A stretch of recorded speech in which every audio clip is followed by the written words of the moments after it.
चलिए आज हम चलते हैं चैप्टर नंबर 10 में उपनिवेशवाद एवं ग्रामीण समाज, सरकारी रिपोर्टों के साक्ष्य। ये आपको 12th क्लास से है। इंटर बोर्ड एग्जाम के लिए पूरे वीवीआई है, इसको आप बढ़िया से कंप्लीट कीजिए।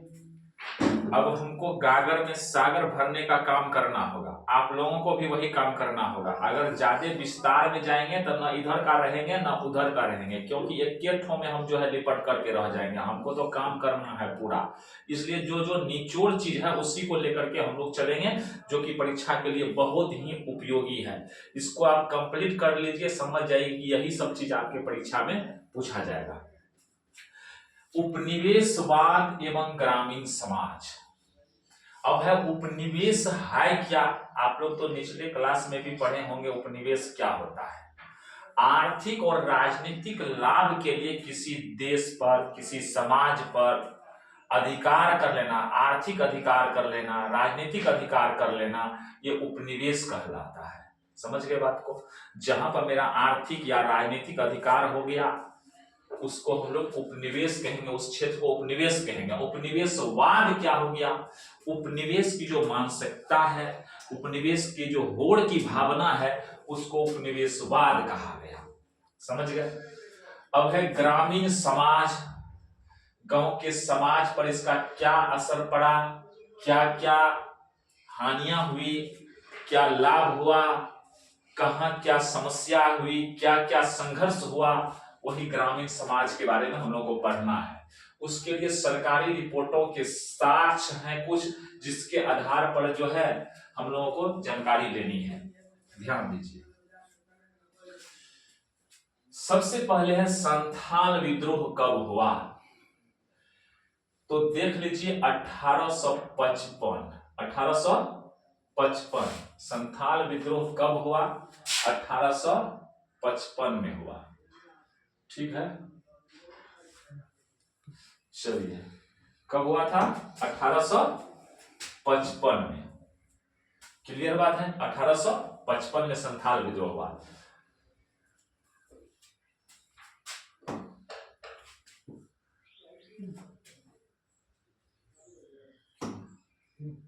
पेन पेन पेन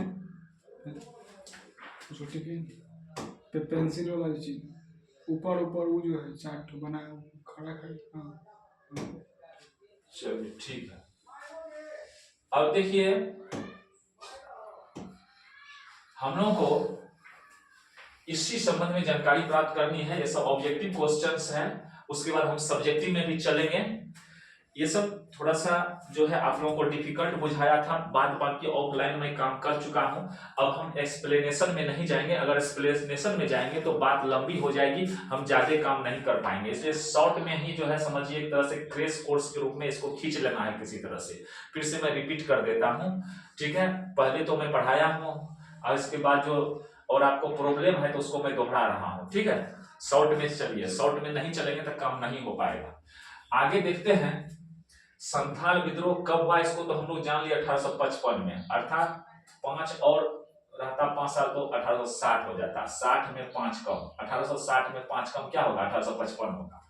अब चलिए भारत में प्रथम अफगान शासन का संस्थापक कौन था? भारत में प्रथम अफगान शासन का संस्थापक कौन था? अफगान तो जानते ही हैं, अफगान शासक का संस्थापक का नाम पूछ रहा है तो कौन थे? बहलोल लोदी। बहलोल लोदी कौन थे? बहलोल लोदी। भारत में अफगान के शासन को स्थापित किया सबसे पहले बहलोल लोदी। अफगान देश है, अभी भी है अफगानिस्तान। आगे देखिए फ्रांसिस बुकानन कौन था? जब नाम है फ्रांसिस बुकानन, इसका मतलब फ्रांसे के हैं ये, तब तो नाम लिखा हुआ फ्रांसिस। तो देखिए कौन थे? सर्वेक्षक थे। कौन थे ये? सर्वेक्षक में होता है सर्वेक्षण करने वाला, कोई चीज का सर्वेक्षण, सर्वे करने वाला। तो सर्वे करने वाला व्यक्ति था फ्रांसिस बुकानन। अब है लॉटरी कमेटी का गठन कब किया गया? लॉटरी कमेटी का गठन कब किया गया? तो तो आपका आंसर आ रहा है 1817 ईस्वी में। 1817, 17 3 20, अगर 3 और जोड़ेंगे तो 20 हो जाएगा। चलिए 1817 में कब हुआ था? लॉटरी कमेटी का गठन कब किया गया था? 1817 में। 17 है, 3 और जोड़ेंगे तो 20 हो ही जाएगा जी। तो 20 में मतलब इसको कहते हैं होल नंबर जो होगा 20 हो जाएगा। 17 है तो 3 कम है 20 में, तो 1817। लॉटरी कमेटी का गठन कब किया गया? 1817 में। 1817 20 इसलिए जोड़ के मैं बोलता हूँ कि 20 ज्यादा जो है ना डिजिट में याद रहेगा, उससे हम 3 कम बोल रहे हैं। अब देखिए रैयतवाड़ी बंदोबस्त कहाँ लागू किया गया? रैयतवाड़ी बंदोबस्त कहाँ लागू किया गया था? देखिए तो सब मुंबई है और मद्रास है। बंबई, पहले उसी को बंबई बोलते थे, बंबई और मद्रास। मद्रास को अब चेन्नई बोला जाता है। ये तमिलनाडु की राजधानी है, ये जो है मुंबई महाराष्ट्र की राजधानी है। यहीं पर लागू किया गया था रैयतवाड़ी बंदोबस्त। रैयतवाड़ी के बारे में बाद में डिटेल पढ़ेंगे, पहले ऑब्जेक्टिव को देखते जाइए। महालवाड़ी बंदोबस्त कहाँ लागू किया गया था? महालवाड़ी बंदोबस्त देख लीजिए, उत्तर प्रदेश मध्य प्रांत, उत्तर प्रदेश और मध्य प्रांत। मध्य प्रांत में जितना मतलब मध्य क्षेत्र में, भारत के मध्य क्षेत्र में जितना आता है मध्य प्रदेश सब है। नाम है मध्य प्रदेश का मतलब है मध्य, नाम है जिसका मतलब बीचे में और राज पड़ रहा है। तो उत्तर प्रदेश और मध्य प्रांत में महालवाड़ी बंदोबस्त लागू किया गया था।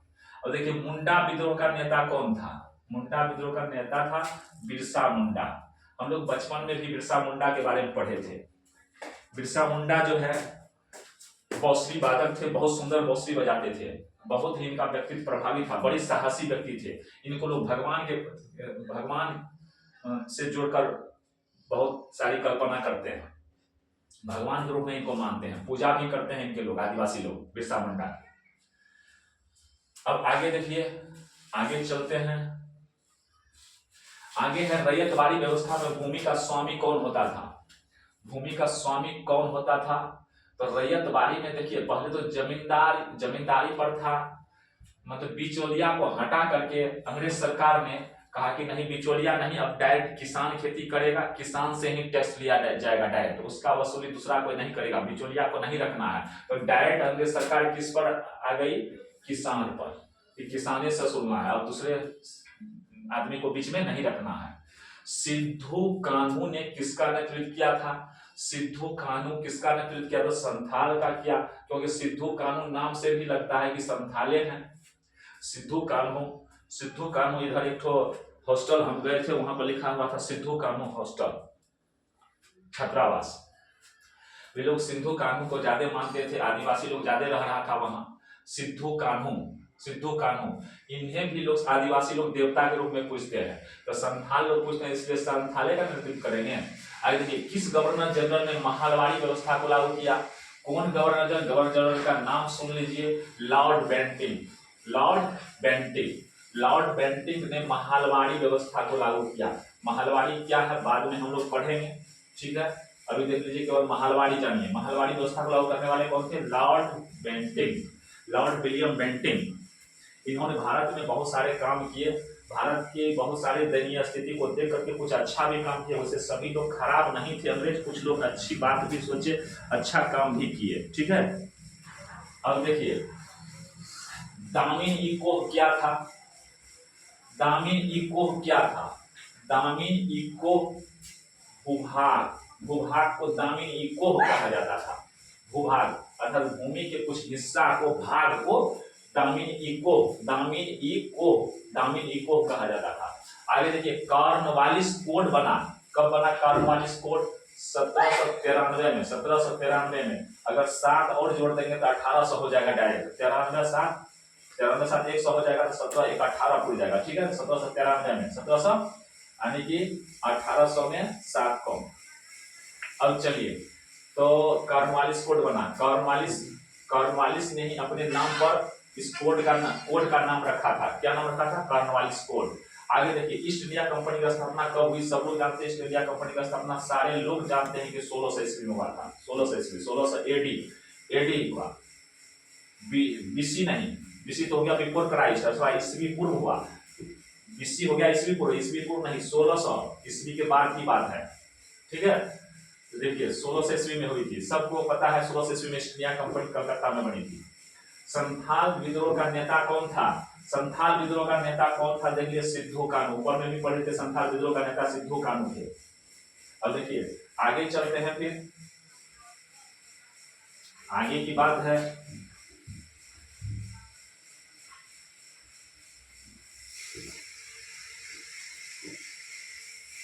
आगे भी थोड़ा देख लेते हैं आगे क्या है। 18, 19, 15 है,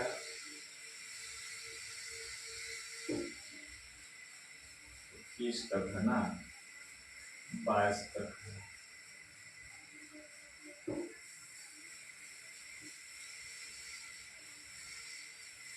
ठीक है, ठीक है ना।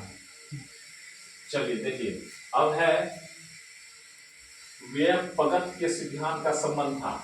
व्यय पगत एक सिद्धांत था। व्यय पगत क्या था? व्यय पगत, देखो थोड़ा सा इधर हो गया, देखो ठीक आ रहा है ना? हाँ, नीचे करना होगा। अरे ठीक है, ठीक है। अब चलो ठीक है, देखो सिद्धांत का नाम क्या है?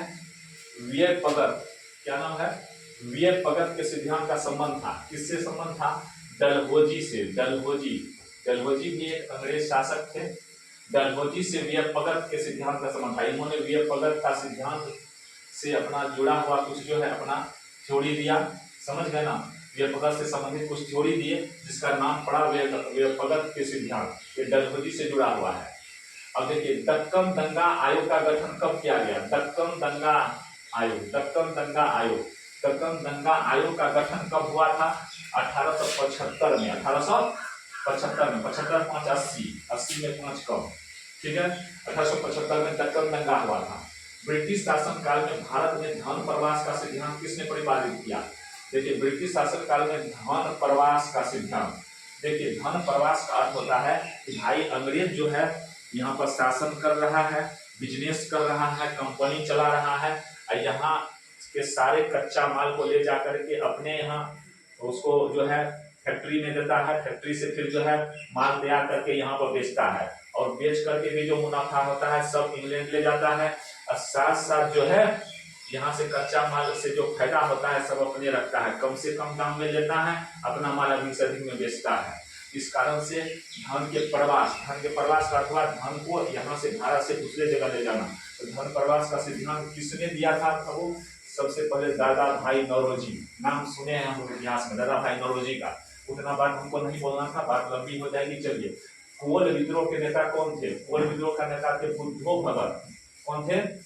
बुद्धो भगत। बीपीएससी टीचर वाली जो तैयारी हो रही थी उसमें भी ये सब बात थी, बहुत लोग पढ़ते थे ये सब बात। संथाल विद्रोह कब हुआ? संथाल विद्रोह कब हुआ तो जान लीजिए 1855 में हुआ, पहले भी हम लोग देखे, यानी कि 1900 में 5 साल कम है, 5 इसमें जोड़ देंगे तो 1900 हो जाएगा। 1855 ईस्वी में, 1855 संथाल विद्रोह कब हुआ? 1855 में। अस्थायी बंदोबस्त किसने लागू किया? कॉर्नवालिस लागू किए थे। कॉर्नवालिस कौन लागू किए थे? कॉर्नवालिस। अस्थायी बंदोबस्त कौन लागू किए थे? कॉर्नवालिस। आगे देखिए, एशियाटिक सोसाइटी की स्थापना की थी। एशियाटिक सोसाइटी की स्थापना किसने की थी? विलियम जोन्स किए थे। कौन किए थे? William Jones. एशियाटिक सोसाइटी मतलब पूरे एशिया में, एशिया के लिए एक सोसाइटी बनाया था, इसलिए नाम पड़ा एशियाटिक सोसाइटी। कौन थे? William Jones. अस्थायी बंदोबस्त कहाँ लागू किया गया? कहाँ पर लागू किया गया? आप लोग जान रहे हैं कहाँ पर लागू किया गया? अस्थायी बंदोबस्त बंगाल में लागू किया गया था। कहाँ पर लागू किया गया था? यही बंगाल में। बंगाल जो अभी है, पहले तो बंगाल एक अलग राज्य था, उसको 2 भाग में बांट दिया, एक हो गया पश्चिमी बंगाल, एक हो गया पूर्वी बंगाल। पूर्वीय बंगाल जो है अभी बांग्लादेश कहलाता है। आगे देखिए, महलवाड़ी बंदोबस्त। अब है आगे महलवाड़ी बंदोबस्त। कौन बंदोबस्त? महलवाड़ी बंदोबस्त। महलवाड़ी बंदोबस्त, महलवाड़ी बंदोबस्त क्या है? आगे हम लोग पढ़ते हैं महलवाड़ी बंदोबस्त। महलवाड़ी बंदोबस्त जाने दीजिए वहां तक। अच्छा ठीक है, ठीक है, हाँ। अब चलिए, महलवाड़ी बंदोबस्त किसके द्वारा लागू किया गया? किनके द्वारा लागू किया था? देखिए ध्यान दीजिए, महलवाड़ी बंदोबस्त। कौन बंदोबस्त? महलवाड़ी। महलवाड़ी बंदोबस्त किसके द्वारा लागू किया गया? तो ध्यान दीजिए, महलवाड़ी बंदोबस्त लागू किया गया था मार्टिन वर्ल्ड के द्वारा। मार्टिन वर्ल्ड, महलबारी बंदोबस्त किसके द्वारा लागू किया गया? मार्टिन वर्ड के द्वारा। Martin word. बंगाल और बिहार में अस्थायी बंदोबस्त शुरू करने का श्रेय किसे दिया जाता है? अस्थायी बंदोबस्त शुरू करने का श्रेय किनको दिया जाता है? ऊपर में ही पढ़े थे, लॉर्ड कॉर्नवालिस। कॉर्नवालिस कहिए या लॉर्ड कॉर्नवालिस। लॉर्ड तो एक टाइटल हो गया, लॉर्ड मींस मालिक होता है। भारत में अंग्रेजों द्वारा उपनिवेश की स्थापना के मुख्य उद्देश्य थे।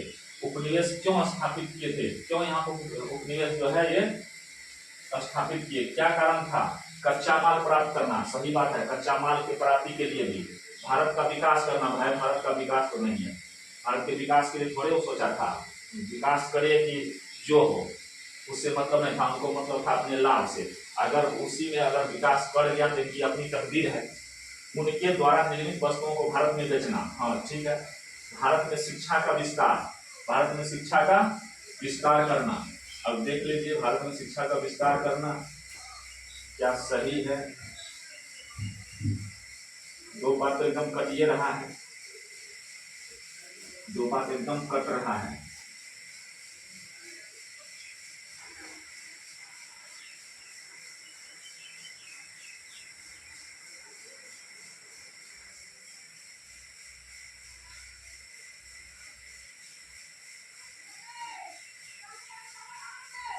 चलिए ठीक से देखिए, ठीक है, आ रहा है ना? कहीं कोई दिक्कत तो है? नीचे करना है। चलिए ठीक है, नीचे की। हाँ, अब देखिए क्या सब हम लोग पढ़े थे। अब यहाँ पर है 1, 2 और 3 सही है। तो 1, 2 और 3 सही है कि कौन सही है, इस बात को तो हम लोग नीचे पहले देखे थे। पहला था कच्चा माल की प्राप्ति के लिए, दूसरा था भारत के विकास के लिए, और तीसरा क्या था? तीसरा ध्यान नहीं है। हाँ तो सी तो है ही। 1 और 3 सही है, 1 और 3 सही है। दूसरा तो नहीं है, तो होगा। क्यों नहीं होगा?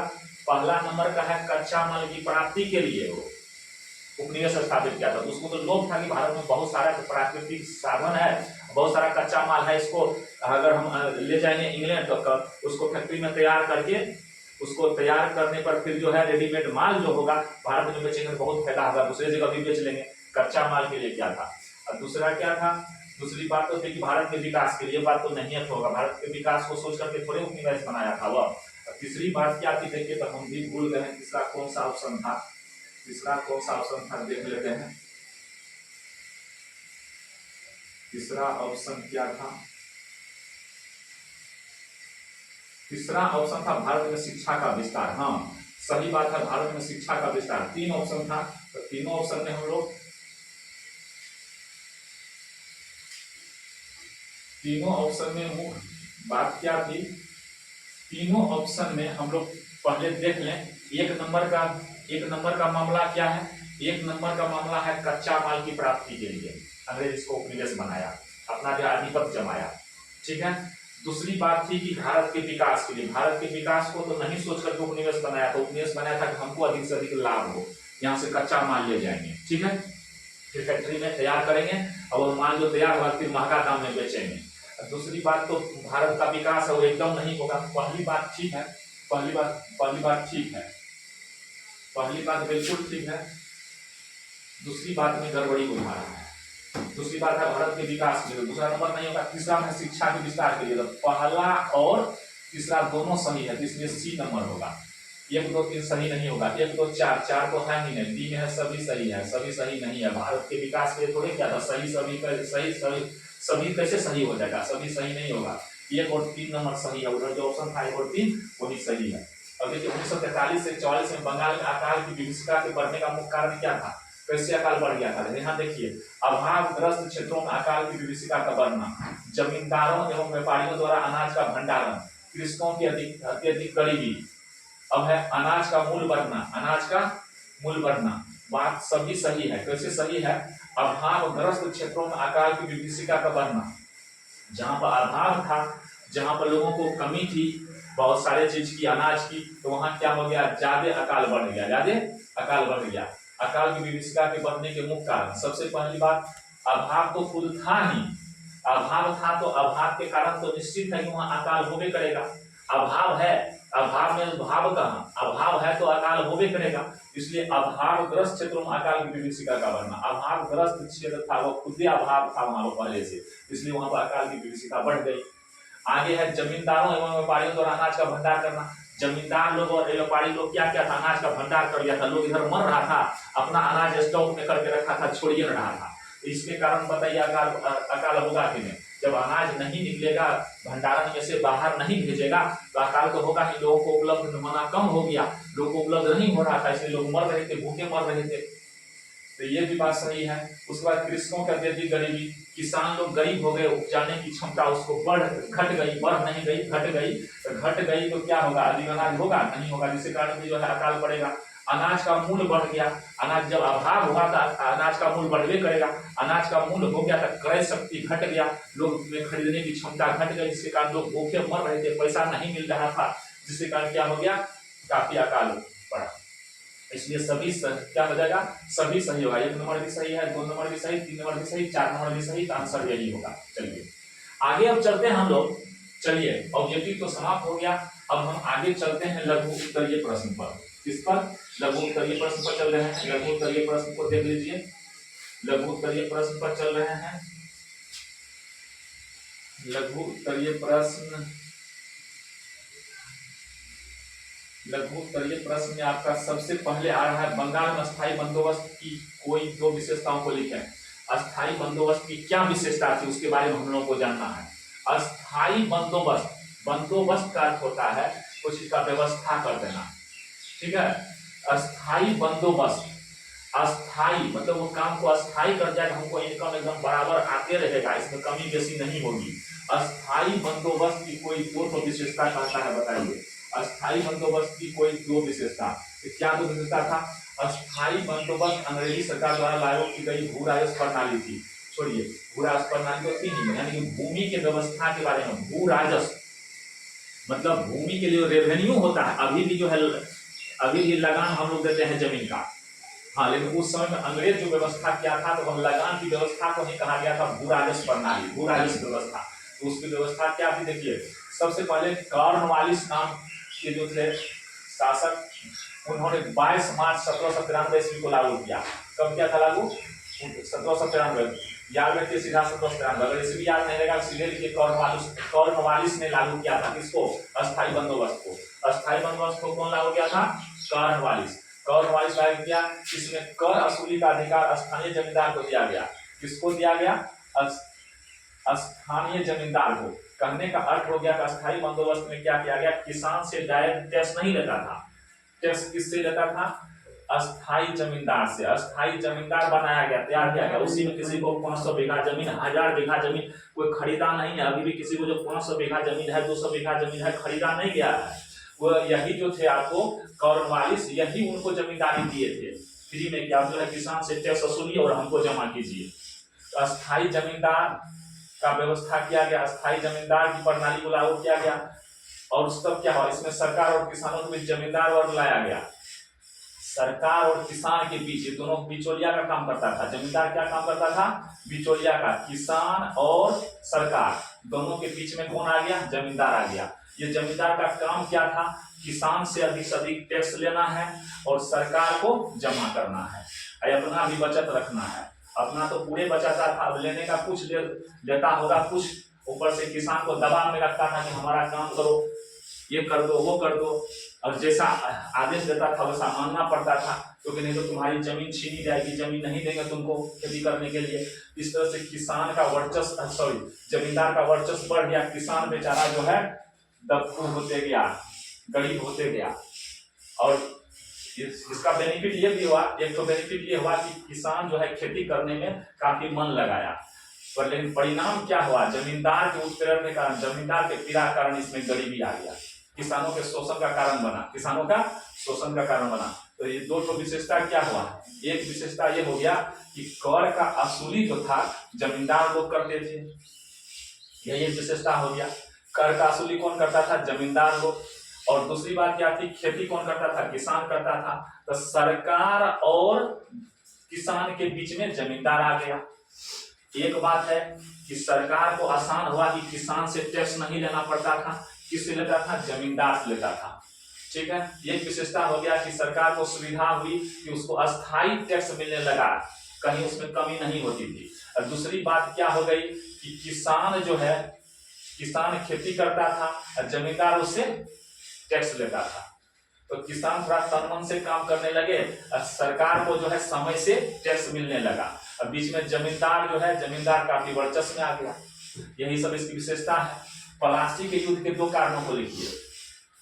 पलासी का युद्ध हुआ था तो किनके बीच में हुआ था, देखिए। पलासी के युद्ध हमको छोड़िए, किसके बीच हुआ था उसको नहीं जानना है, यहाँ पर जानना है कि पलासी के युद्ध के 2 कारण को लिखिए। एक कारण है बंगाल की समृद्धि, दूसरा कारण है सिराजुद्दौला का अनिश्चित उत्तराधिकारी। सिराजुद्दौला का अनिश्चित उत्तराधिकार। अब देखिए बंगाल की समृद्धि, बंगाल बहुत समृद्ध था। बंगाल जो अभी राज है और जो पूर्वी बंगाल है वह भी पहले हमारे देश में था। ये वहां पर काफी समृद्धि थी। वहां पर बहुत सारा ढाका अभी जो पूर्वी बंगाल उसकी राजधानी ढाका है। तो देखिए ढाका का मलमल बहुत सुंदर कपड़ा होता था, बहुत सुंदर कपड़ा। तो मलमल, नील कपास, यहाँ कॉमा नहीं होगा,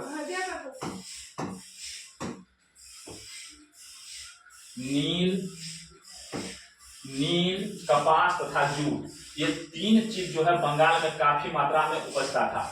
मलमल का कपड़ा नामी था वहां का, नील की खेती होती थी, उसके बाद कपास जिससे हम लोग जो है वस्त्र बनाते हैं, धागा बनाते हैं, जूट तैयार होता था, जूट जिसको पटवा बोलते हैं हम लोग गाँव घर में, पटसन।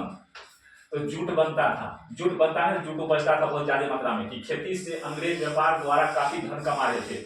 ये सब की खेती करवाते थे अंग्रेज और काफी धन कमाते थे। यहाँ से सारा जो है जूट, उसके बाद कपास, मलमल सब अपना इंग्लैंड ले जाते थे, काफी महंगा दाम में बेचते थे, बहुत पैसा इनको होता था।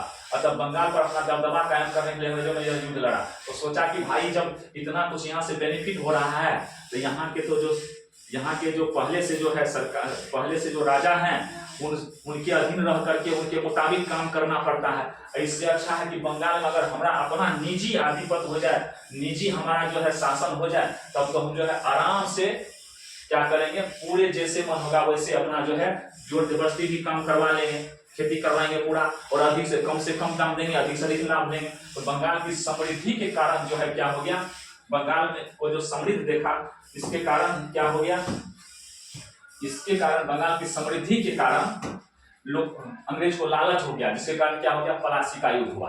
अब देखिए सिराजुद्दौला का अनिश्चित उत्तराधिकार, सिराजुद्दौला जो है वहां के नवाब बने तो लेकिन क्या हुआ, अनिश्चित काल के लिए, सब दिन के लिए नहीं।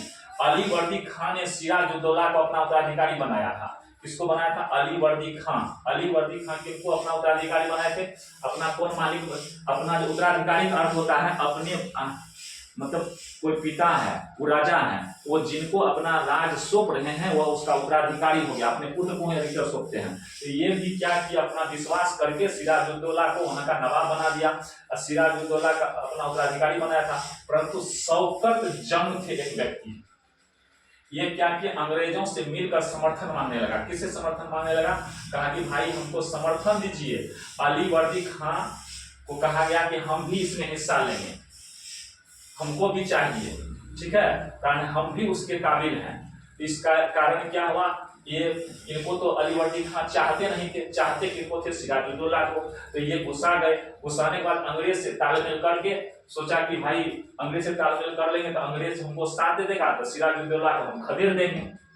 तो इसके कारण जो है क्या हुआ, शौकत जंग अंग्रेज से मिलकर समर्थन मांगने लगा, अंग्रेज से मिलकर के अंग्रेज भी उसको सपोर्ट कर दिया, जिसके कारण क्या हो गया, ये पलासी का युद्ध हुआ। सिराजुद्दौला और अंग्रेज दोनों जो है लड़ गए, अंग्रेज के सेनापति और सिराजुद्दौला में लड़ाई हुई। कारण क्या हो गया, बंगाल समृद्ध था, इसके कारण लालच हो गया अंग्रेज को।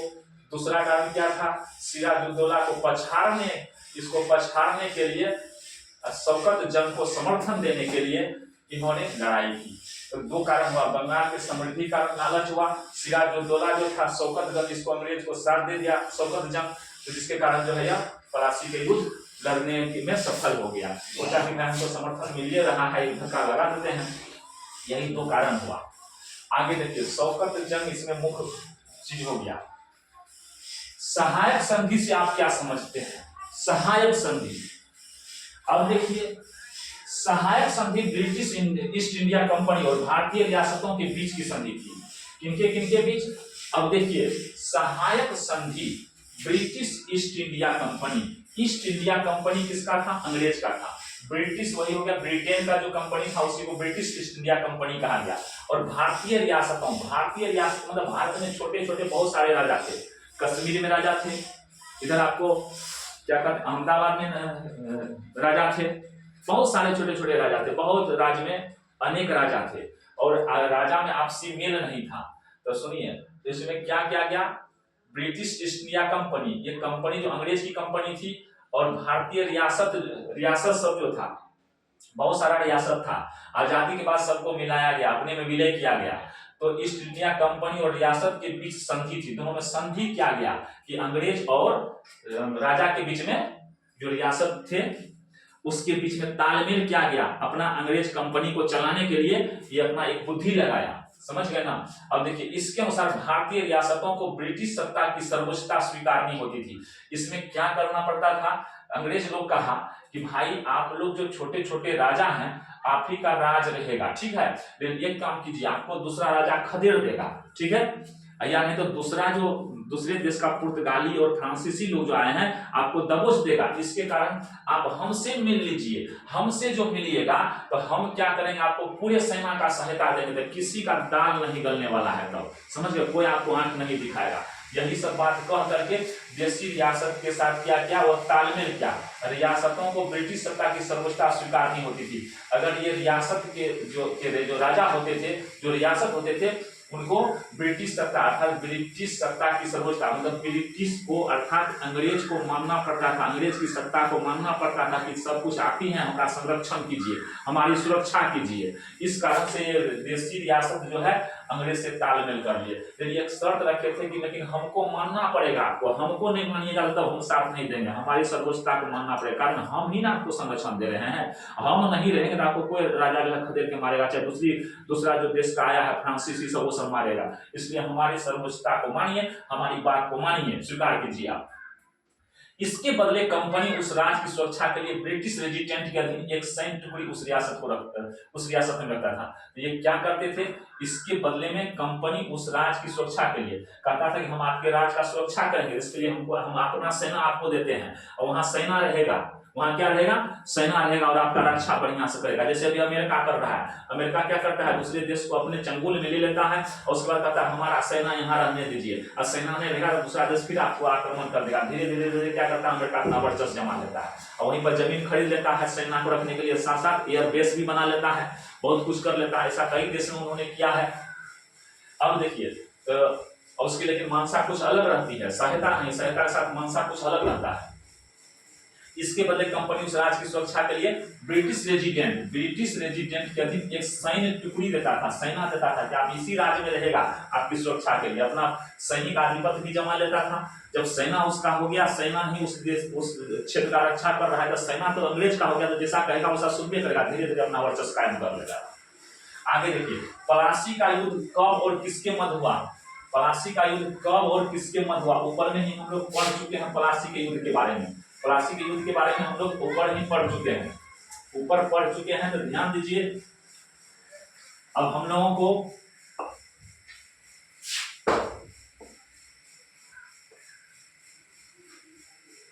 आगे क्या पढ़ना है, आगे भी देख लीजिए। अब अगली बात है, प्लासी युद्ध कब और किसके मध्य हुआ? तो जान ही रहे, ऊपर में सिराजुद्दौला पढ़े थे,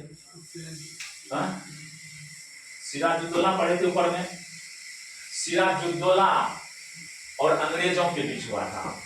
और उधर जानिएगा कि बीच में एक आदमी आ गया था, वह आदमी अंग्रेज से समर्थन मांगा था कि हमको दीजिए ना, अगर वह हमको सहयोग नहीं करेगा, हमको नहीं बनाता है नवाब, हमको समर्थन नहीं देता है, तो आप हमारा साथ दीजिए। देखिए सिराजुद्दौला को कहां भेज देते हैं।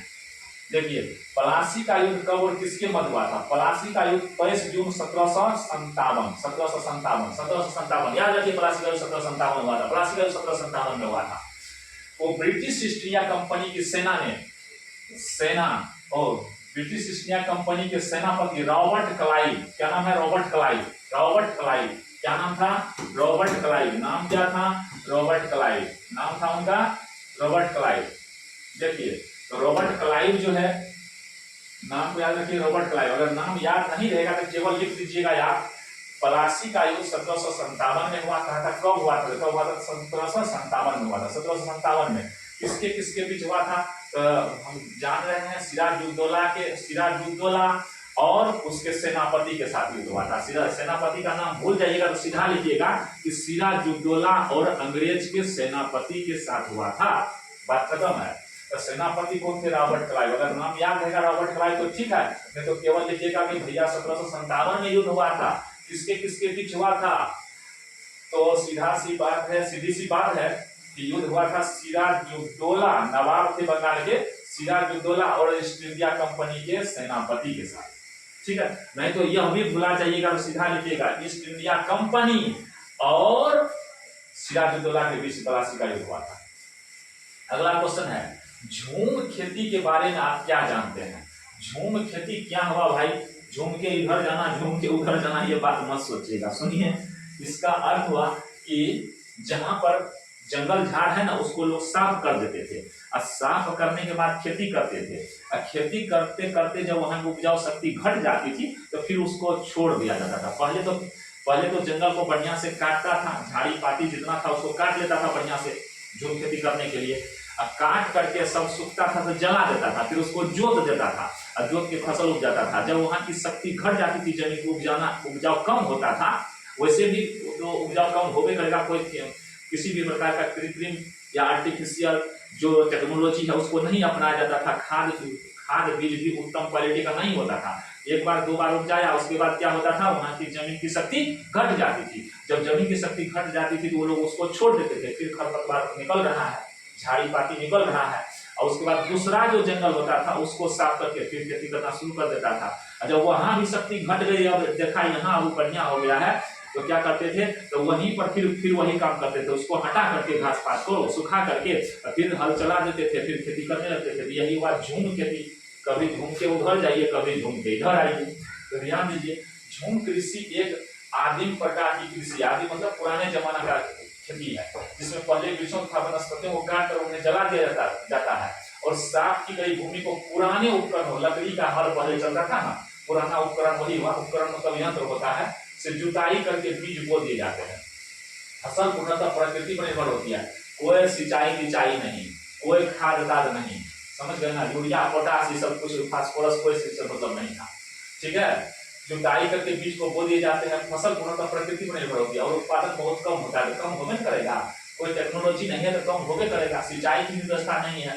कुछ वर्षों तक, प्राय 2 या 3 वर्ष तक, जब तक मिट्टी में उर्वरता विद्यमान रहती, मतलब जब तक मिट्टी उपजता था, बढ़िया उर्वरा शक्ति रहता था, उपजाऊ शक्ति ज्यादा रहता था, इस भूमि पर खेती की जाती है।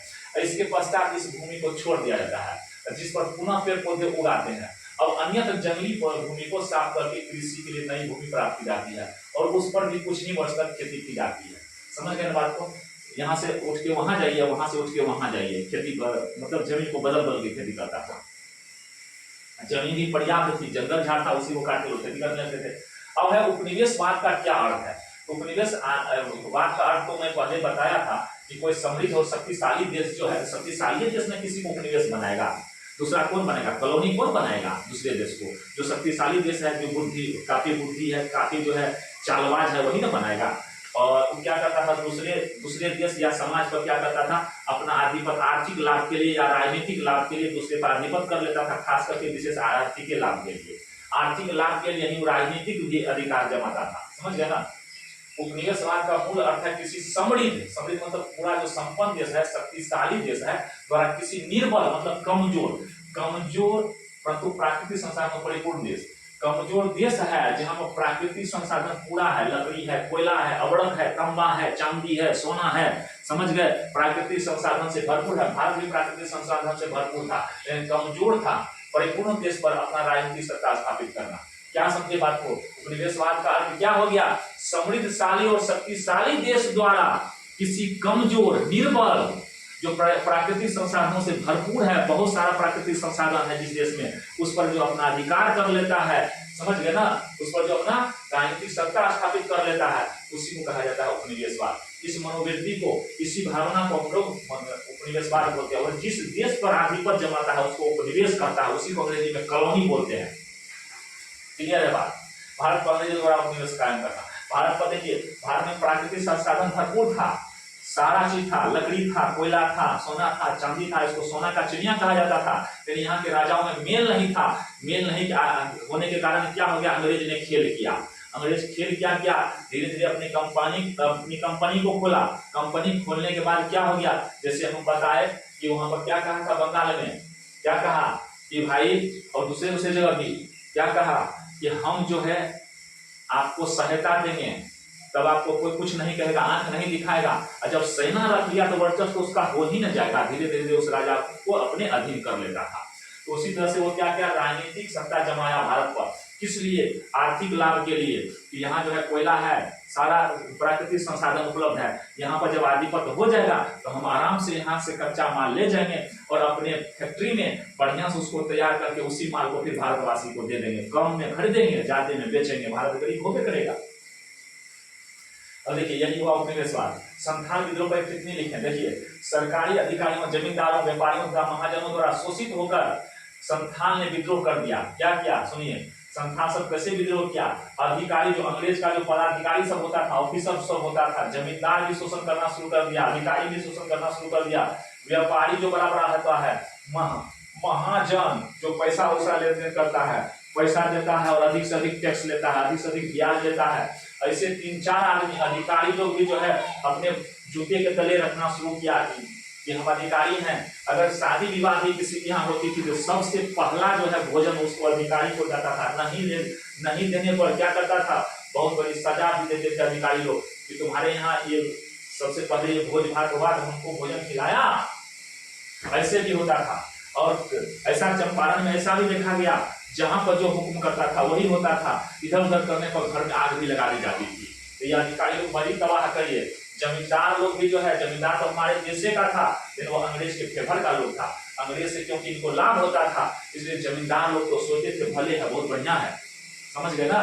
तो जमींदार लोग भी भारत में शोषण, भारत का होकर के भारत का शोषण करवाया। ठीक है, व्यापारी, जितने व्यापारी लोग थे, व्यापारी भी जो है अधिक से अधिक मुनाफा चाहते थे, इसलिए इनके द्वारा भी जो है लोगों का शोषण हुआ। महाजन के द्वारा शोषण हुआ, अधिक से अधिक ब्याज सोने का काम किया। इसके कारण जो है संथाल लोग खास करके बेचारे जो सीधे साधे होते थे और इनको तो और ज्यादा तबाह किया गया, ज्यादा काम करवाता था, मजदूरी कम देता था, जबरदस्ती भी जो है मजदूरी करवाता था। तो ऐसे लोगों को तबाही हुई, जिसके कारण जो है ये क्या क्या आंदोलन कर दिया, समझ गए, आंदोलन किया। तो यह विद्रोह 1855 से 56 में प्रारंभ हुआ था। कब हुआ था, 55 से लेकर के 56, 1855 से लेकर 1856, 57 में तो 56 के बाद 57 हुआ, 1857 में सिपाही विद्रोह हुआ था। उससे सिपाही विद्रोह से पहले ही संथाल का विद्रोह हुआ था। इस विद्रोह का नेतृत्व सिद्धू तथा कान्हू ने किया था। ऑब्जेक्टिव में भी हम पढ़े थे, सिद्धू और कान्हू दोनों को लोग देवता मानते हैं, आदिवासी लोग इनकी पूजा भी करते हैं। विद्रोह गतिविधियों के तहत, विद्रोह की गतिविधि के तहत क्या सब हुआ था, विद्रोह की गतिविधि के तहत देख लीजिए, विद्रोह गतिविधियों के तहत, चलिए आगे है, विद्रोह की गतिविधि के तहत जो है, विद्रोह की गतिविधि के तहत ध्यान दीजिए, संथालों ने जमींदारों तथा महाजनों के घर को लूटा। जब ये लोग गुस्सा गया तो सोचा अब क्या होगा, अब तो या जान जाए या रहे। क्या होता है, भय की अंतिम सीमा क्या साहस बन जाती है। हम लोग सुने हैं भय का भी एक सीमा है, जब हद से फाजिल किसी को भय होगा तो लोग अपने जान पर उतर जाते हैं, जानबाज हो जाते हैं, मरे चाहे जिए, वैसे भी मरना है ऐसे भी मरना है, इसलिए मारिए के मरो। कहीं हो सकता है कि मारने में बच भी जाएंगे, इसलिए भय की भी एक सीमा होती है, हद से फाजिल भय भी अच्छा नहीं होता है।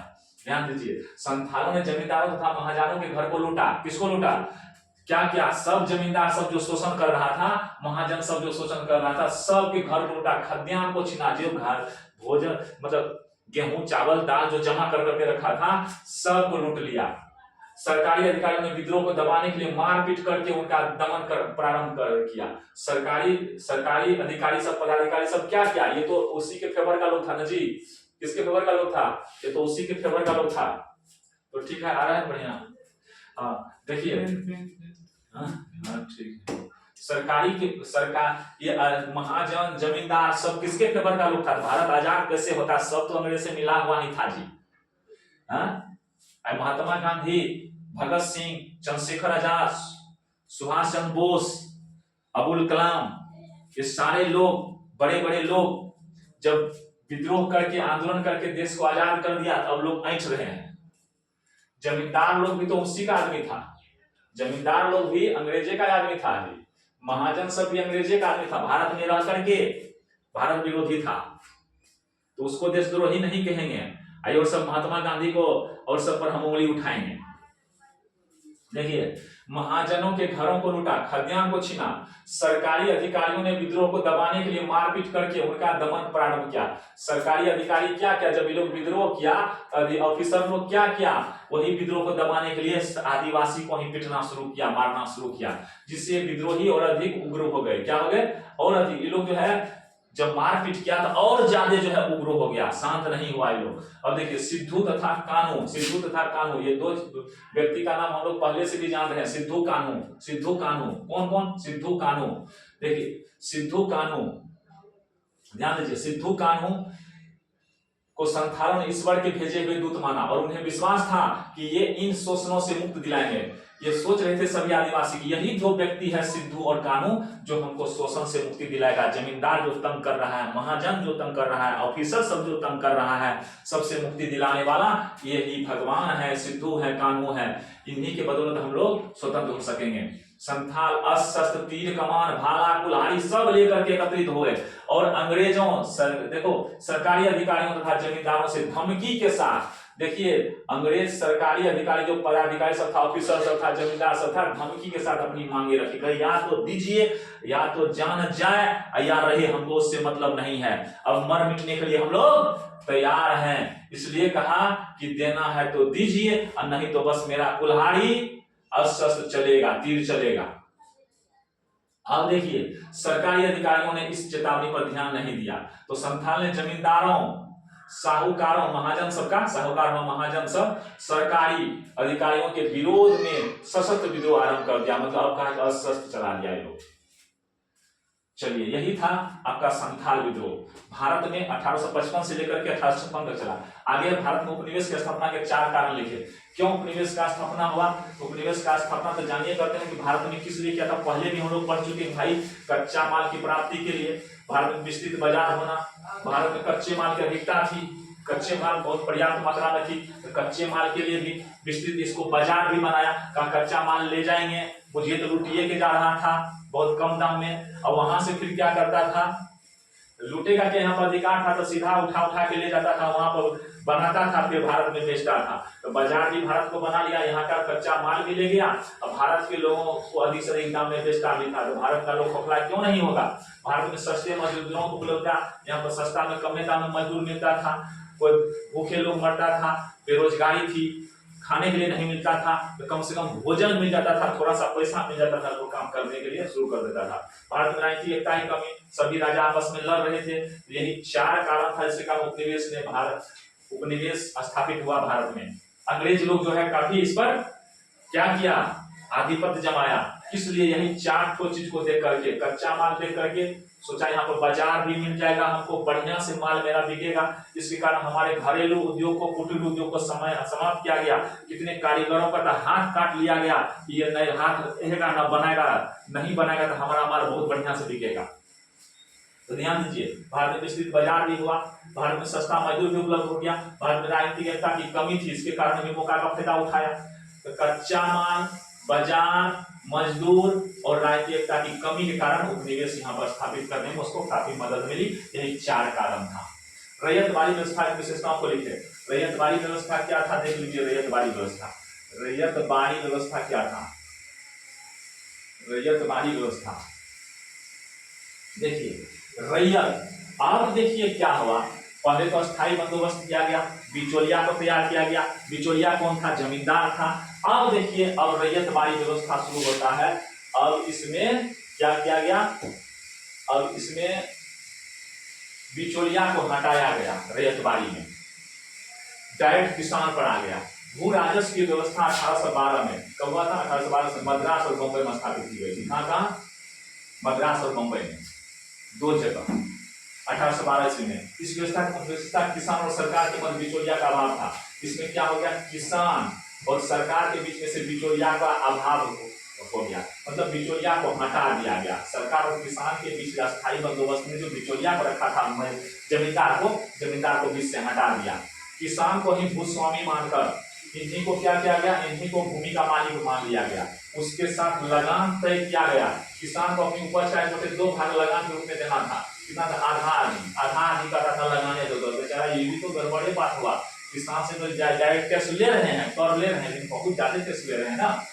सरकार इस अनुपात में वृद्धि भी कर सकती थी। कहा कि हम अब 1/2 लेंगे, अगर ज्यादा इधर उधर होगा तो हम बढ़ा भी सकते हैं। किसान लगान नहीं चुकाने की स्थिति में जमीन छोड़ सकता था। कहा कि अगर लगान नहीं चुकाओगे जमीन छोड़ सकते हो, या नहीं तो बेच करके गिरवी रख करके जैसे होता है लगान हमको दो। इस व्यवस्था का कृषि और कृषकों को बुरा प्रभाव पड़ा। कृषि और कृषकों को बुरा प्रभाव नहीं पड़ेगा, ज्यादा लगान ले रहा था, बेचारा जितना काम करता था सब अंग्रेजे को दे देगा, सब जो है सरकारें को दे देगा, फिर उसको होगा, उसका बाल बच्चा क्या खाएगा। तो समझ गए ना, रैयत बाड़ी व्यवस्था का भी बड़ा गड़बड़ स्थिति था। क्या व्यवस्था था? डायरेक्ट अंग्रेज तो जुड़ गया, डायरेक्ट सरकार इसको किसान बना दिया, इसी को मेन मालिक मान लिया, लेकिन क्या किया, एकदम खून चूसना शुरू कर दिया। 1/2 भाग लेगा, आधा आधी वही लेगा, फिर क्या होगा, इसको तो बटैया हो गया। आगे देखिए, अस्थायी बंदोबस्त से कंपनी को क्या लाभ हुए। अस्थायी बंदोबस्त से कंपनी को क्या लाभ हुआ, ध्यान दीजिए।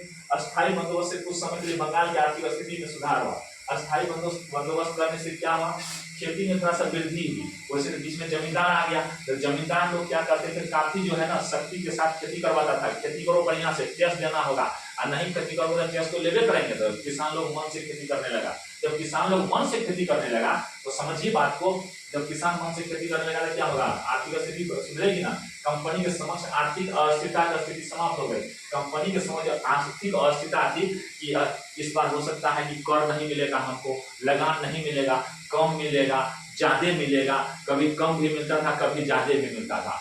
तो सुनिए, तो ये क्या हो गया, अस्थिरता खत्म हो गया, और फिक्स हो गया कि इतना हमको साल में आ ही जाएगा, हर एक फसल में इतना आएगा हमको, ठीक है। क्योंकि जमींदार जो है काफी सख्ती के साथ, कठोरता के साथ जो है कर वसूलता था, टैक्स वसूलता था। तो बीच में जमींदार आ गया था अस्थायी बंदोबस्त में। कंपनी को भारत में जमींदार के रूप में राजभक्त वर्ग मिल गया। कौन मिल गया, कंपनी को जमींदार मिल गया। राजभक्त, इसको कह रहा था राजभक्त है, ये हमारे देश को फायदा दे रहा है, ये क्या कर रहा है, हमारी कंपनी को फायदा दे रहा है, हमारी सरकार, देखो सरकार के पक्ष में ये काम कर रहा है, इसलिए इसको राजभक्त मान लिया। यहाँ जो है सभी लोगों का शोषण हो रहा है, देशद्रोही नहीं कहा। क्यों नहीं कहा, क्योंकि सरकार को अंग्रेज को केवल फायदा से मतलब था, जमींदार फायदा दे रहा था, इसलिए इसको राजभक्त कह दिया। समझ गए ना। अगर देश के फेवर में काम करोगे और सरकार के विरोध में काम करोगे, सरकार को सत्ता से मतलब है, सरकार के विरोध बोलो, देश के फेवरे में क्यों नहीं हो, तो फिर भी कह देगा देशद्रोही है। क्यों देशद्रोही है, ये नहीं कहता है कि हमारा द्रोही है, कहता है देशद्रोही, देश के नाम से उसको द्रोही जोड़ देता है। अपने नाम में नहीं कहता है कि हमारा द्रोही है, सरकार का द्रोही है, ये बात नहीं कहता, पार्टी का द्रोही है, ये नहीं कहता, देश से जोड़ देता है कि लोग में भावना जगे कि बाप रे भाई देशद्रोही है।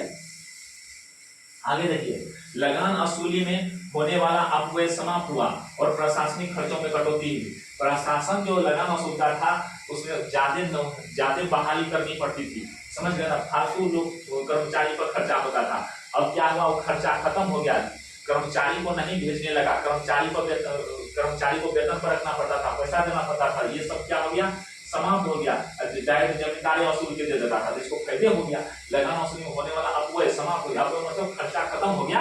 अब लगान वसूली जो खर्चा उनको लगता था, खर्चा अंग्रेज को नहीं लगने लगा। और प्रशासनिक खर्चों में कटौती।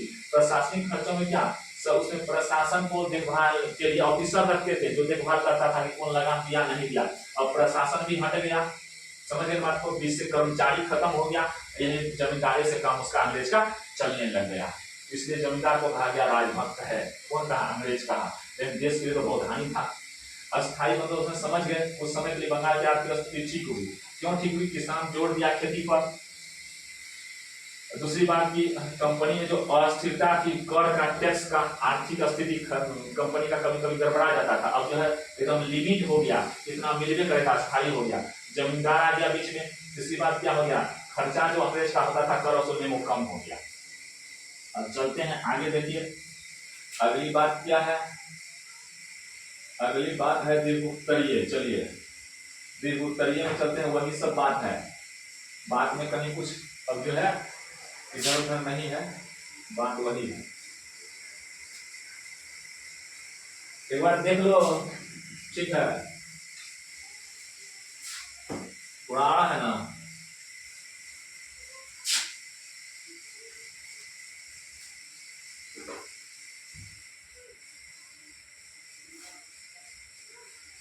चलिए पूरा आ रहा है।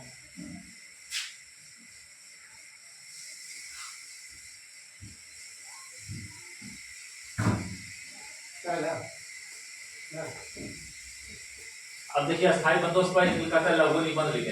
अस्थायी बंदोबस्त तो पहले ही पढ़ चुके हैं, इसी को डिटेल में देखिए। अंग्रेजी शासन काल के दौरान लॉर्ड कॉर्नवालिस, कौन थे?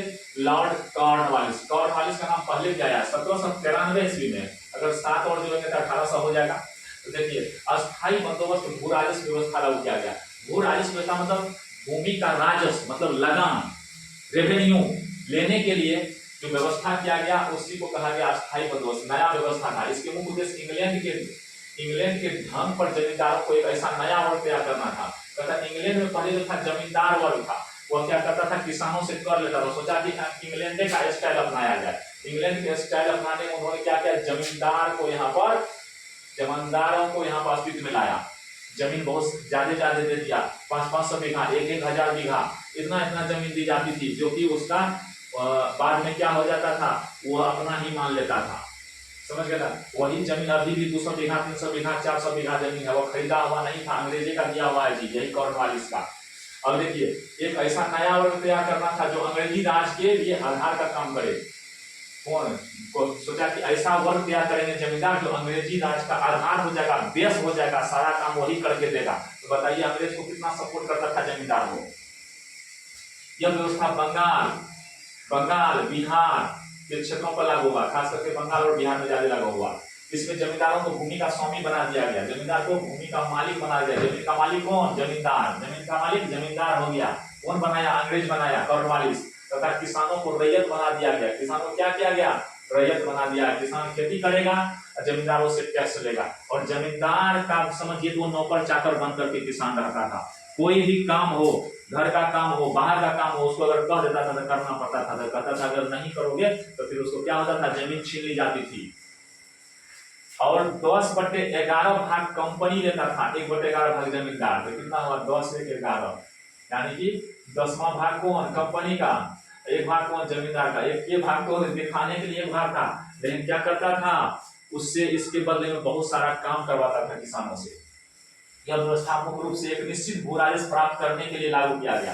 क्योंकि एक निश्चित राजस्व प्राप्त हो, समय समय पर हमको मिल सके। समय पर नहीं मिलता था, कर्मचारी वसूलता था, कोई देता था, कोई बाद में देता था।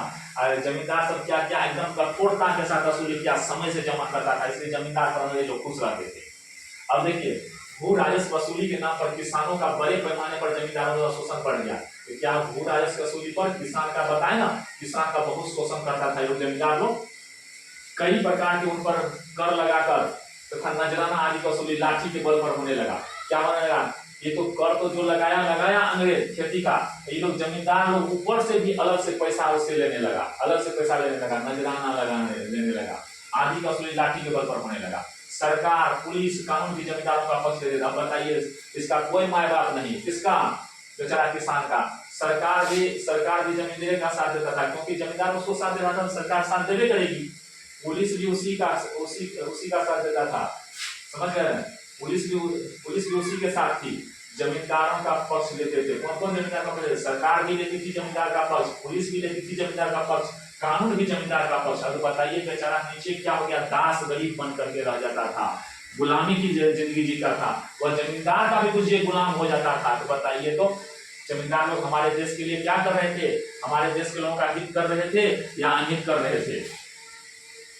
शोषण का एक जरिया बन गया। भारत में कृषि को व्यवसायीकरण का प्रकार डालें। कृषि का व्यवसायीकरण कैसे हो गया? देखिए बाबू, कृषि का व्यवसायीकरण होने का कृषि को एक बिजनेस बना दिया गया। कृषि को क्या किया गया? बिजनेस बना दिया गया। कृषि जो है बिजनेस के लिए मतलब ऐसा माल, ऐसा खेती करवाया गया कि जो कि सीधे बाजार में बिक सके और अधिक से अधिक आमदनी हो सके। इसके कारण क्या हुआ? काफी जो है व्यवसायीकरण होने के कारण क्या सब हुआ? देखिए ये सब बात को हम लोग देखते हैं। कृषि व्यवसायीकरण का अर्थ होता है कृषि उत्पादन, उन फसलों को अधिक उपजाना जो व्यवसाय में कच्चे माल के रूप में इस्तेमाल किए जा सके। तो व्यवसाय में कच्चा माल के रूप में इस्तेमाल होना चाहिए। तो कच्चा माल किसका किसका, अगर कपास उपजाएंगे तो रुई होगा, तो रुई से फिर धागा बनेगा, तो कच्चा माल के रूप में उपयोग हो गया। खाने का में नहीं रहेगा, गन्ना से चीनी बनेगा, जुट से बोरा बनेगा, चट्टी बनेगा, कपड़ा भी बहुत बनता था, समझ गए ना। ये सब क्या है, व्यवसायिक हुआ, कॉमर्शियल हुआ, ये सब कॉमर्शियल फसल हो गया। कॉमर्शियल फसल के कारण क्या होता है, नकदी फसल भी इसको कहते हैं कि तुरंत उपजाए तुरंत बेचिए। तो ऐसे फसल को उगाने में अंग्रेज ने बहुत बड़ी भूमिका निभाई। ऐसे फसल पर जोर दिया यहाँ के लोगों पर, ऐसा ही फसल उपजाओ। 19वीं शताब्दी में अंग्रेजी सरकार द्वारा भारतीय कृषि का भी व्यवसायीकरण किया गया। 19वीं सदी में क्या किया गया, अंग्रेज सरकार द्वारा भारतीय कृषि का व्यवसायीकरण कर दिया। कहा कि सब फसल नहीं, जो व्यवसाय वाला है उसी को उपजाओ ज्यादा। अंग्रेजों को जब अमेरिका से कपास की आपूर्ति ठप हो गई, अमेरिका से जब कपास कम मिलने लगा, तो क्या किया, किसान ठप हो गए, तो भारत में कपास उत्पादन को प्रोत्साहित किया। कहा कि भारतीय वाला पर जोर दिया। अमेरिका से जब मिलना कम हो गया, भारत में ज्यादा से ज्यादा कपास बनाओ, जब कपास बनाओ नहीं कपास उपजाओ। चलिए पूरी थोड़ी सी इधर हो गई है, ठीक है, हाँ जुबान फिसल गई। अब देखिए पैमाने पर कपास की खेती करने लगे तथा इंग्लैंड स्थित बड़े बड़े सूती कारखानों, इंग्लैंड में जो सूती कारखाना था, कच्चा माल के रूप में कपास इंग्लैंड जाने लगा। यहाँ से कपास जबरदस्ती उपजाता था, कपास की खेती करो, करना पड़ेगा, इतना बीघा खेती है, इतना में कम से कम कपास लगाना पड़ेगा। और नहीं लगाते थे तो उनसे उनको जो है धौंस दिया जाता था कि जमीन छीन ली जाएगी। मजबूरी में किसान को लगाना पड़ता था। तो यही हुआ व्यवसायीकरण। मतलब कपास जो है, जूट जो है, कोई खाएगा क्या, कोई नहीं खाएगा। कपास जूट, और उसके बाद ईख क्या करेगा, ईख का भोज करेगा, नहीं भाई ईख का भोजो नहीं होगा। तो ईख का भोज नहीं होगा तो ईख का करेगा क्या, उसका बेचना होगा, उसको चीनी बनता है उससे, सबको जानते हैं। बनमनखी में भी चीनी मिलता, सबको पता है, बंद हो गया है, बंद हो गया है। बहुत पहले जो है ना, इस क्षेत्र के अधिकतर लोग जो है यही चीनी मिल में अपना ईख बेचते थे। गाँव घर में लोग उसको केतारी कहता था, बहुत ज्यादा केतारी की खेती शुरू में हुई थी यहाँ।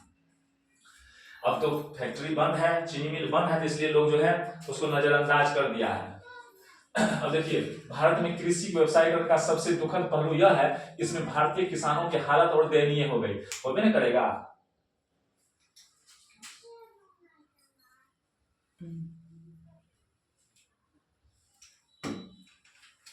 ठीक है। चलिए तो किसान का क्या होगा, हालत खराब होबे करेगा, क्योंकि बेचारा अधिक लागत से उपजाता था, कम में अंग्रेज खरीद लेता था। अरे दाम जो रेट रखेगा वो कहते हैं उसी का चलता था। अंधन में कनवा राजा नहीं कहा जाए तो बहुत तेज राजा था, बड़ी चालाक राजा था, जनता का शोषण करता था, अधिक से अधिक खर्चा पड़ता था उपजाने में, कम दाम में खरीद लेता था। जितना उत्पादन में लागत होता, जितना खेती करने में लागत होता था, उससे कम में खरीदता था वो। तो बताइए धीरे धीरे लोग कमजोर होगा कि नहीं, भूखमरी होगा कि नहीं, मरेगा कि नहीं, भूख से खाने के लिए मिलेगा, खर्चा कुछ है, उससे कम में खरीद रहा है। अब देखिए तो व्यवसायीकरण का दुखद पहलू क्या हुआ, व्यवसायीकरण जो है भारतीय किसानों की आर्थिक स्थिति सुधारने के लिए नहीं, बल्कि अंग्रेज कारखानों को जरूरत को पूरा करने के लिए। इसका उद्देश्य था अंग्रेज का कि हमारा कारखाना कैसे चलेगा, बस इसी बात से मतलब था, दूसरा कोई बात से मतलब नहीं था। लोग मरे के जिए उस बात से कोई मतलब नहीं रहा, मतलब उसको क्या था, हमारा कारखाना चलना चाहिए। भारतीय किसानों को मजबूरी बस कपास की खेती करनी पड़ती थी। कौन सी खेती करनी पड़ती थी, कपास की खेती, मजबूरी में करता था, फायदा के लिए नहीं करता था, अंग्रेज के डर से करता था। कपास के उत्पादन लागत की कीमत से भी कम कीमत पर कपास अंग्रेजों के एजेंट द्वारा खरीदा जाता था। अंग्रेज का जो एजेंट होता था, जितना लागत होता था, जितना खर्चा होता था कपास उपजाने में, उससे कम में खरीदता था, देना पड़ता था डर से। इससे किसानों की आर्थिक स्थिति और दयनीय हो गई। किसान की आर्थिक स्थिति क्या हो गई, दयनीय हो गई। धीरे धीरे किसान जो है बेचारे भूखमरी का जीवन जीने लगे। कपास की खेती के लिए कर्ज लेकर किसान दिनों दिन कर्जदार के चंगुल में फंसते चले गए। क्या हो गए, कर्ज लेना पड़ता था इनको, अगर अपना पैसा नहीं तो कर्ज लेकर के लगाना पड़ेगा। सोचता था कि कर्जों लेकर के अगर खेती कर लेंगे ना तो कुछ पैसा आएगा तो उससे बाल बच्चा जो है खाएगा, बाल बच्चा खाएगा। बाल बच्चा क्या, बाल बच्चों गया, बालो गया, सब कुछ चल गया बेचारा का। देखिए क्योंकि महाजन से पैसा लेता था, महाजन को भी फायदा था, जबरदस्ती उससे वसूली करता था ब्याज के साथ, और खेती जब करता था जितना खर्चा होता था खेती करने में उससे कम में अंग्रेज उससे ले लेता था। तो बताइए दिनों दिन गर्द में जाएगा कि नहीं, मरेगा कि नहीं। आगे देखिए फंसते चले गए। भारत में कृषि व्यवसायीकरण से यहाँ के कुटीर उद्योग में प्रमुख बुनकरी उद्योग भी नष्ट हो गए। बुनकरी उद्योग जो था अर्थात बुनने वाला जो था, टोकरी बुनना, कपड़ा बुनना, बहुत सारे बुनने का काम होता था, बहुत सुंदर सुंदर कपड़ा यहाँ के कारीगर बनाते थे। सारा चौपट हो गया। चौपट क्यों हो गया कि वहां जो है वो लोग जो अपना यहाँ से कच्चा माल ले जाता था, फिर क्या करता था, वहां जो तैयार करता था रेडीमेड माल, फिर यहाँ पर बेचता था महंगा दाम में, और ज्यादा से ज्यादा बेचता था। तो हमारे यहाँ जो बड़ी हिसाब से बनाता था उसका दाम थोड़ा ज्यादा होता था, उसका कम होता था। कम में क्यों, फैक्ट्री में बहुत ज्यादा माल तैयार हुआ तो 1-1 रुपया फायदा हुआ तो बहुत फायदा हो जाता था। और यहाँ के लोग बेचारे सारे लोग क्या हो गए, बैठ गए। घरेलू उद्योग खत्म हो गया, कुटीर उद्योग खत्म हो गया, सारे कारीगर लोग जो है बेरोजगार हो गए, भूखे मरने लग गए, भूखमरी समस्या उत्पन्न हो गई, बेरोजगारी समस्या उत्पन्न हो गई। इस प्रकार कहा जा सकता है भारत में कृषि व्यवसायीकरण भारत के लिए अभिशाप साबित हुआ। अभिशाप हुआ, समझ जाइए, बहुत बड़ा जो है श्राप हम लोगों को, श्राप हमारे ऊपर आ गया। किसान बुनकर बेरोजगार हो गए, किसान भी बेरोजगार, बुनकर भी बेरोजगार। इससे सिर्फ अंग्रेजों को फायदा हुआ। अस्थायी व्यवस्था के गुण दोषों की विवेचना कीजिए। अस्थायी व्यवस्था का गुण दोष क्या है, देख लीजिए, गुण दोष देख लेते हैं। अस्थायी व्यवस्था का गुण दोष, हाँ, अस्थायी बंदोबस्त से आप क्या समझते हैं, इसके लाभ एवं हानियों का वर्णन करें। अस्थायी बंदोबस्त से कौन कौन लाभ हुआ, कौन कौन हानि हुआ। तो देखिए, अस्थायी बंदोबस्त से सबसे पहले ये हुआ कि खेती ज्यादा होने लगी, बाद में खेती ठप हुआ। और अवगुण क्या हुआ, तो अवगुण तो आप लोग देखिए लिए, क्या अवगुण हुआ इससे, किसान मरने लगे, बुनकर जो कारीगर लोग थे वो बेरोजगार हो गए, ये सब अवगुण हुआ। सरकार को फायदा काफी हुआ। अस्थायी बंदोबस्त से आप क्या समझते हैं, इसके लाभ एवं हानियों का वर्णन करें। चाहे अस्थायी व्यवस्था के गुण दोषों का विवेचन करें। गुण दोष वही, लाभ हानि हुआ। कॉर्नवालिस ने लगान निर्धारण एवं इसकी वसूली के लिए 1793 में 1793 और जोड़ने के 1800 हो जाएगा, एक योजना बनाई जिसे अस्थायी बंदोबस्त के नाम से जाना जाता है। इसके अनुसार जमींदार को जमीन का मालिक स्वीकार कर लगान के बदले निश्चित अवधि के लिए जमीन देने की व्यवस्था की थी। क्या था इसमें कहा गया कि इसके अनुसार जमींदार को जमीन का मालिक बनाया गया, जमींदार को जमीन का मालिक बनाया गया। किसको मालिक बनाया गया, जमींदार को। पहले भी हम लोग पढ़े कि जमींदार ही मालिक बन गया, जमींदार को ही सारी जमीन दे दी गई, ठीक है। और निश्चित अवधि के लिए जमीन देने की व्यवस्था की, कहा कि इतना साल के लिए जमीन देते हैं, साले साल हमको साले साल क्या फसल के मुताबिक हमको टैक्स देना है, ठीक है। इस व्यवस्था में जमीन पर जमींदारों का पैतृक अधिकार हो गया। अब जमींदार का अपना जो है बपोती अधिकार हो गया। पैतृक मतलब बपोती अधिकार हो गया। बपोती खूब आप लोग समझते हैं, इसलिए मैं बपोती बोल रहा हूँ। किसानों का जमीन पर से स्वामित्व समाप्त हो गया। अब किसान मालिक नहीं रहा, मालिक कौन हो गया, जमींदार हो गया। जमींदार क्या, जिसको 500-500 बीघा जमीन दे दिया, उसको छोटा छोटा भाग में बांट दिया जमींदार। थोड़ा दे दिया इस किसान को, थोड़ा दे दिया उस किसान को, सबसे टैक्स देना शुरू किया। वो टैक्स बटोर बटोर करके फिर अंग्रेज को देने लग गया। समझ गए बात को। किसान वही हुआ जो खेती करता था, जमींदार बैठे रहता था, खेती करवाता था किसान से। अब देखिए, किसान से वसूले गए लगान का 10/11 भाग कंपनी लेती थी। पहले भी हम लोग पढ़े कि 10/11 भाग कंपनी लेती थी, 1/11 भाग कौन लेता था, जमींदार। 1/11 भाग क्या, उसको तो मुझे तो गुलाम बना के किसान को रखता था, हमेशा काम भी करवाता था। अब देखिए, और क्या था, निश्चित समय पर लगान नहीं जमा करने पर जमींदारी नीलाम करने की व्यवस्था की गई। अब अंग्रेज कितना ध्वंस दिया कि कहा कि निश्चित समय पर जमींदार अगर लगान नहीं दोगे तो तुम्हारी जमींदारी हम खत्म कर देंगे, तब तुमको तुम्हारी जमींदारी नहीं रहेगी, दूसरे को जमींदार बना देंगे। अब देखिए, अस्थायी व्यवस्था से लाभ क्या हुआ। अस्थायी व्यवस्था से कंपनी और जमींदार दोनों लाभान्वित हुए। कंपनी भी लाभान्वित हुआ और जमींदार भी लाभान्वित हुआ। कृषि का विकास भी हुआ, परंतु किसानों पर इसका बुरा प्रभाव पड़ा। कृषि का विकास हुआ, कंपनी को लाभ मिला, जमींदार को लाभ मिला, कृषि को भी विकास हुआ, लेकिन किसान को फायदा नहीं हुआ। पहले बताया हम किसान को फायदा कैसे होगा। वो कपास, जूट, ईख ये सब उपजाता था, जो नकदी फसल था। जितना खर्चा होता था उपजाने में, उससे कम में खरीद के लेकर चल जाता था, और फिर उससे जो माल तैयार होता था महंगा बेचता था।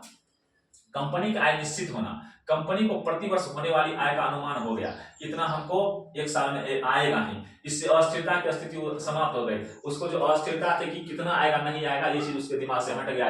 जमींदारों को कह दिया इतना हमको चाहिए, तो साल में उतना निश्चित मिल ही जाता था। इतना जमीन आपको दे रहे हैं, तुमको दे रहे हैं, इतनी जमीन में से हमको इतना साले साल तुमको देना पड़ेगा। अब कम होगा ज्यादा होगा उससे उसको मतलब नहीं रहेगा। समय पर जो है साल में एक बार बढ़िया जितना पैसा उसको देता था, इतना पैसा देना है, ठीक है, जितना कह देता था, जितना उससे कंडीशन रखता था, जितना उससे एग्रीमेंट करता था, जितना एकरारनामा बनाता था, उतना उसको देना था। किसको देना था, जमींदार उतना पैसा जमा करता था। किसके पास, अंग्रेज के पास। समझ गए ना, अंग्रेज कंपनी के पास जमा करता था। एकदम फिक्स था कितना पैसा साल में तुमको देना है। तो जमींदार को जैसे भी हो, लाठी से हो, जैसे हो, किसान से लेकर के जमा करता था। लेकिन फिक्स हो गया कितना पैसा हमको साल में मिलेगा, कंपनी को एकदम फिक्स हो गया। इससे अस्थिरता की स्थिति समाप्त हो गई, अधिक लगान की वसूली और इसमें होने वाले कम खर्च से कंपनी का आर्थिक स्थिति सुदृढ़ हो गई। तो खर्चा तो उसको कम लगता था, कर्मचारी भी बहाल नहीं करना पड़ा, जमींदारी वसूल के देता था, खर्चा कम हो गया और पैसा जो है बढ़िया आने लगा साले साल। तो इससे क्या हो गया, वो कंपनी सुदृढ़ हो गया, आर्थिक स्थिति मजबूत हो गया, आर्थिक स्थिति मजबूत हो गया।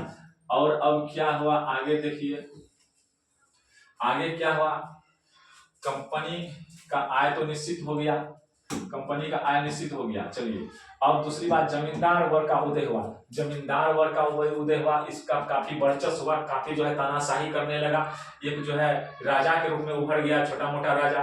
और किसान जो है इसका जी हुजूरी करते रहता था, हमेशा इसका आगे पीछे करता रहता था, पैर तले रहता था, पैर एकदम हमेशा जो है दबाते रहता था, कौन, किसान लोग। इस व्यवस्था के परिणाम स्वरूप कंपनी और किसानों के मध्य बिचौलिए के रूप में एक जमींदार वर्ग का उदय हुआ। यह वर्ग अंग्रेजों का समर्थक था। कौन था, अंग्रेज का ये क्या था, समर्थक, अंग्रेज का समर्थन करता था। कौन, जमींदार हो। जमींदारों को लाभ, अस्थायी व्यवस्था से जमींदार लाभान्वित हुए, जमीन पर उनका पैतृक अधिकार हो गया, मतलब बखूबी अधिकार हो गया। किसान उनके रैयत बन गए, किसान क्या बन गया, रैयत बन गया।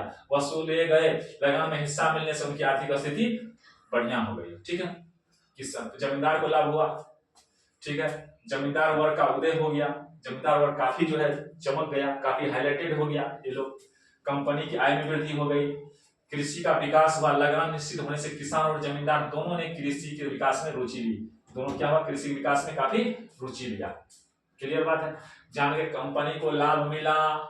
दूसरी बात क्या हुआ, जमींदार वर्ग काफी विकास किया, उदय मतलब विकास कर गया, उभर गया, और लाभ भी हुआ जमींदार को, कृषि का विकास हुआ क्योंकि जोर शोर से खेती करवाना शुरू किया।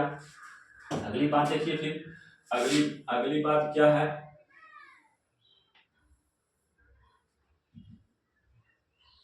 ठीक है।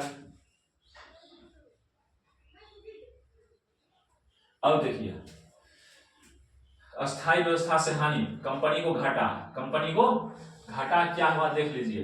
कंपनी को घाटा यही हुआ कि कहीं लोग जो है अपना जंगल झाड़ उजाड़ करके जो और खेती करता था तो उसकी गिनती नहीं होती थी, वह टैक्स उसको नहीं मिलता था। देखिए, लगान निश्चित करते समय जमीन की माप एवं उत्पादन पर पर्याप्त ध्यान नहीं दिया गया।